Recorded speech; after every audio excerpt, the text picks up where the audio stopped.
नमस्कार मु शुभलक्ष्मी दास न्यूरोथेरापिस्ट। नाभि होची आम शरीर केंद्रबिंदु। नाभि जदि ऊपर को खसी जाए ताहले एसिडिटी ब्लोटिंग गैस सृष्टि करथाय माने पेनफुल स्टोमच। नाभि जदि राइट साइड को खसी गला ताहले पूरा राइट साइड रो ऑल ऑर्गन आपनकर liver gall bladder your kidney everything problem रे आसी जाय थाय। जदि नाभि लेफ्ट साइड की खसुची ताहले लेफ्ट साइड रो ऑल ऑर्गन को प्रभावित करिथाय।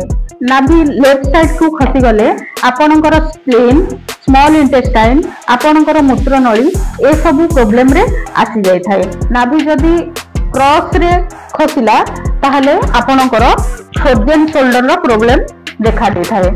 नाभि जदि क्रॉस रे तळ को खसी जाए ताहले आपनकर सियाटिका पेन रो प्रॉब्लम स्टार्ट हो जाए। नाभि आम शरीर रो सेही सूर्य अटे जहा 28 ऑर्गन्स को ऊर्जा प्रदान करिथाय। नाभि सीधा ऊपर को खसी गले अम्बिकल हार्निया सृष्टि करिथाय। नाभि हमरो 206 खंड हाड़ को ऊर्जा प्रदान करिथाय। नाभि जदि ऊपर को खसी गला ताहले फेलोपाइन ट्यूब ब्लॉक हो जाए।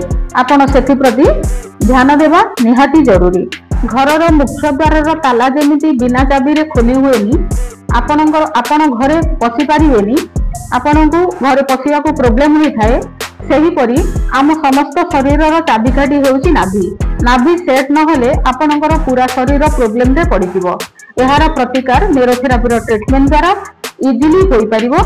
आपण सुस्थ होई परिबे। जदि आपणकर एही सब प्रॉब्लम अछि ताहले आम सहित निश्चय जोगाजोग करंतु आ यार प्रतिकार मध्य करंतु। स्क्रीन रे जो नंबर दिया जायछि सेही माध्यम रे हमकु जोगाजोग करंतु। आ जदि वीडियोटी मोर भलो लागिला ताहले लाइक शेयर एवं सब्सक्राइब करिया को भूलिबेनी। धन्यवाद।